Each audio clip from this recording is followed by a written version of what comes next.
ఇక బండి సంజయ్ సేమ్ వార్త చూసినాం. కాంగ్రెస్ ప్రభుత్వాన్ని కూల్చేందుకు చేసిన కుట్ర అండ్ బీఆర్ఎస్కి అంత శక్తి లేదని చెప్పేసిండు.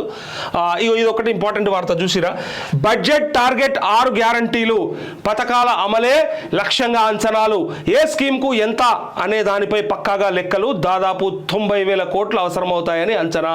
యాడికెళ్ళి తెస్తారో ఈ 90,000 కోట్లు మరి చూడాలి. ప్రజలకు కూడా అర్థం కావాలి. చేసే అప్పులు చేస్తున్నారు, చేసి మరి సంక్షేమం చేస్తే సరిపోతుందా? అభివృద్ధి కూడా చేయాలనా?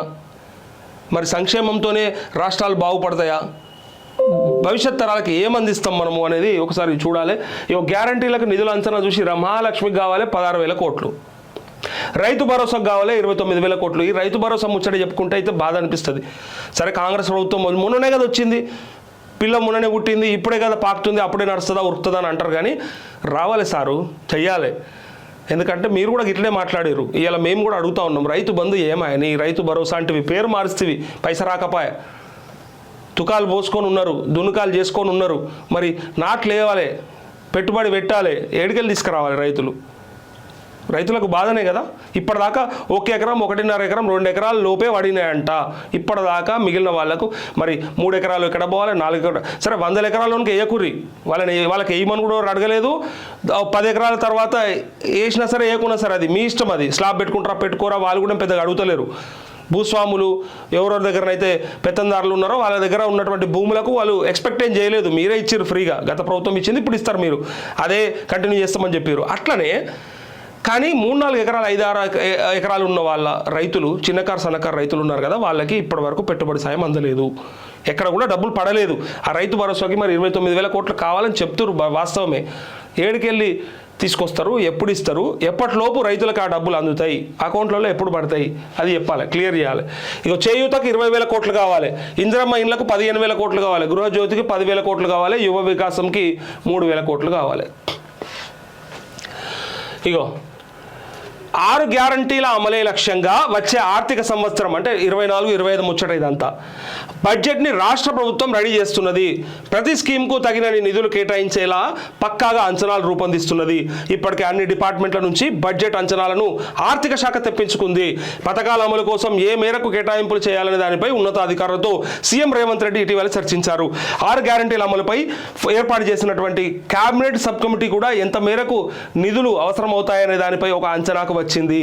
ఇప్పటికే ప్రజాపాలనలో వచ్చిన అప్లికేషన్ల డేటా ఎంట్రీ పూర్తి చేసిన ప్రభుత్వం అందులో 5 గ్యారంటీలకు ఎంతమంది అప్లై చేసుకున్నారనే వివరాలను సపరేట్ చేస్తూ ఉందండి. ఒక్కొక్క ఏ పథకానికి ఎవరు లబ్ధిదారులు, ఎవరు అర్హత కలిగిన వాళ్ళు అని చెప్పి ఆ డేటా అంతా కూడా చేస్తున్నట్టుగా చూసినాం. టీఆర్ఎస్ ప్రభుత్వం గతంలో 2014 ముచ్చటేది ఏర్పడంగానే చేసిన ఒక సర్వే, సమగ్ర కుటుంబ సర్వే అనేది ఏదైతే ఉందో దాన్ని గుర్తు చేస్తూ ఉన్నది. ఇది మళ్ళీ అదే గుర్తొస్తుంది ప్రజలకి. ఆ రోజు ఇంటింటికి వచ్చి సమగ్ర కుటుంబ సర్వే పేరిట ఇంట్లో ఏమున్నా, గొర్రె ఉన్నదా, బర్రె ఉన్నదా, ప్లాట్ ఉందా, ఏముందా అని మొత్తం రాసుకొని పోయినరు, మా డేటా అంతా తీసుకొని పోయినరు, కానీ మాకేమీ చేయలేదు. మళ్ళీ ఏ స్కీమ్ లాంచ్ చేస్తే ఆ స్కీమ్కి మళ్ళీ కొత్తగా లబ్ధిదారులు. అప్పుడు ఎందుకంటే గృహలక్ష్మి అని చెప్పి పెట్టి దానికి ఇల్లులు కావాల్సిన వాళ్ళందరూ కూడా అప్లై చేసుకోమని చెప్పి బీఆర్ఎస్ ప్రభుత్వం చెప్పింది మొన్న రీసెంట్గా, ఓడిపోయే ముందు అనుకో. అట్లనే దళిత బంధుకు, బీసీ బంధుకు, వాళ్ళు ఇస్తాన్న పథకాలకు అన్నిటికి కూడా డబుల్ బెడ్రూమ్లకు మళ్ళీ సపరేట్గానే అప్లై చేసుకున్నారు తప్ప మళ్ళీ ఆ డేటా ఆధారంగా చేసిన పని ఏందయ్యా అంటే ఏమీ లేదు, సున్నా. దాంతో ఏమన్నా పనికొచ్చిందంటే ప్రజలు చెప్పాలి. మాకు తెలిసైతే ఏది పనికిరాలి. ఆ డేటా ఎందుకు పెట్టుకున్నారు అనేది వాళ్ళకే తెలియాలి. అప్పుడు దాన్ని స్ట్రాంగ్ రూమ్ అన్నారు, వార్ రూమ్ అన్నారు. బీఆర్ఎస్ పార్టీ ఆఫీస్లో ఒక సపరేట్ రూమ్ పెట్టి ఆ డేటాతోని మేము ఎక్కడ ఉద్యోగుల్ని ఎక్కడ సపరేట్ చేయాలి, ఇక్కడ ఉద్యోగ అవకాశాలు కోల్పోయిన విద్యార్థులకు, నిరుద్యోగులకు ఎట్లా అవకాశాలు కల్పించాలని చెప్పి గొప్ప గొప్ప మాటలు చెప్పారు అప్పుడు దానికి సంబంధించి. ఎందుకంటే ఉద్యోగాల కల్పన విషయంలో నీళ్లు, నిధులు, నియామకాలు మేము ట్యాగ్ లైన్ మాది. కాబట్టి మేము ఖచ్చితంగా ఉద్యోగాల మీద మేము చిత్తశుద్ధితో ఉంటాం, ఇస్తాము. ఇక్కడ ఉన్నటువంటి ఖాళీలు ఏవైతే ఉన్నాయో ఇవి మరి మనకు దక్కేలా ఆంధ్రప్రదేశ్కు సపరేట్ చేయబడిన తర్వాత ఇక్కడ ఉన్నటువంటి ఉద్యోగాలు నాన్ లోకల్కి ఇవ్వకుండా లోకల్ అభ్యర్థులకే వచ్చే అవకాశం చేయాలని చెప్పి ఆ డేటాను ఉపయోగించుకుంటామన్నారు. కానీ ఆ డేటా దానికి కాదు కదా, దేనికి ఉపయోగపడలేదు. దానివల్ల ఏం చేసారో మరి దీనివల్ల ఏం చేస్తారో, ఏడాదాకా తీసుకొస్తారో, ఎవరెవరికి ఏ పథకం కావాలనో అందరం రాసిచ్చినాం. మీరు రాసిరు, నేను రాసిన, అందరం రాసినాం. మనం దేనికి అర్హత, మనం ఏ పెన్షన్ అవసరం ఉంది, మనకు ఏ గృహజ్యోతి అవసరం ఉంది, లేకపోతే ఎక్కడ మనకు ఏ పథకంకు మనం అర్హులము అని చెప్పి మనంతలో మనమే డిక్లరేషన్ ఇచ్చినాం, రాసినాం ఫామ్లల్లో. ఇక ఆ ఫామ్లు తీసుకొని వాళ్ళు ఎప్పుడు దాని డేటాను అనలైజ్ చేసి అందున మనకు అందరికీ కూడా ఎప్పుడు ఈ పథకాలు చేరవేస్తారు అని చెప్పి ప్రజలు ఎదురు చూస్తూ ఉన్నారు. టైం ఇవ్వండి, టైం ఏమి ఇయ్యరు. ఎందుకు ఇయ్యరండి అని కూడా కారణం చెప్తా. ఎన్నో ఆశలతో తెచ్చుకున్నటువంటి ఈ తెలంగాణలో మనకి ఇప్పటి వరకు మనం కోరుకున్న మనం ఆశించిన స్థాయిలో పనిచేయలేవు ప్రభుత్వం. అంటే గత 2 ప్రభుత్వాలు, 2 PRSే కదా 2 సార్లు పరిపాలించింది. కేసీఆర్ పరిపాలించినప్పటికీ మేము ఎక్కడ కూడా బాగుపడలేదు, మా జీవన స్థితిగతులలో మార్పు రాలేదు.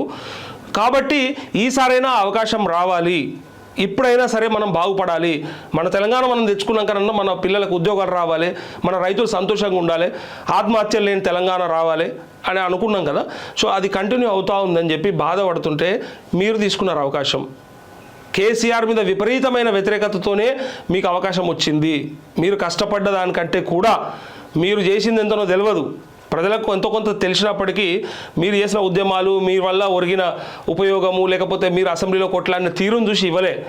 కేసీఆర్ మీద ఉన్నటువంటి వ్యతిరేకత మీకు కలిసి వచ్చింది.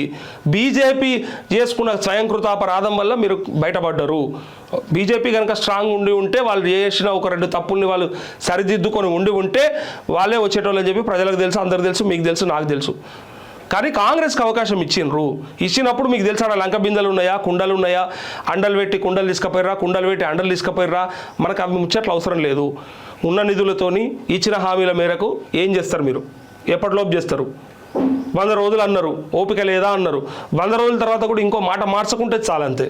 ప్రజల తరపున ప్రశ్నించాల్సిన బాధ్యత మా పైన ఉన్నది కాబట్టి డెఫినెట్గా అడుగుతాం. మేము జర్నలిస్టులుగా మా పని అదే, తెల్లారి నుంచి అడగాల్సిన విధి మాకుంటుంది.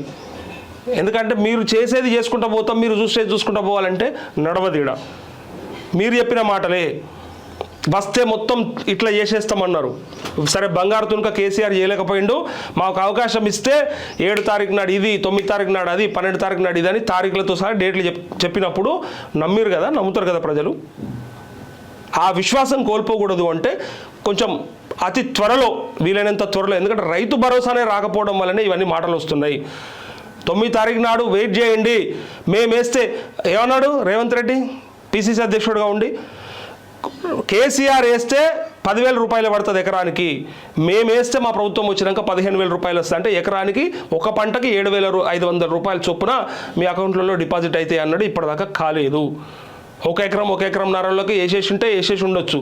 ఇంకా మరి మీరు కౌలు రైతులకు ఎప్పుడు వేస్తారు? అసలు భూమి లేని నిరుపేదలకు ఇస్తా అన్న డబ్బులు ఎక్కడ వాయే? డెఫినెట్గా అడుగుతారు. ఇక మళ్ళీ మొన్ననే కదా ప్రభుత్వం వచ్చింది కదా, అప్పుడైనా అంటే అప్పుడే ఉంటుంది. ప్రజల ఎక్స్పెక్టేషన్స్కి తగ్గట్టుగా పనిచేయాల్సింది ప్రభుత్వాలు. మిమ్మల్ని ఎన్నుకొని అక్కడ ఉంచింది మీరు చెప్పిన మాటలతో పాటు మేము కోరుకున్న ఎక్స్పెక్టేషన్స్కి రీచ్ అవుతారనే నమ్మి ఇచ్చినప్పుడు నమ్మకాన్ని నిలబెట్టుకోవాలి. లేదంటే ఇక గతంలో జరిగిన ఎన్నో ఉదాహరణలు మన ముందరనే ఉన్నాయి.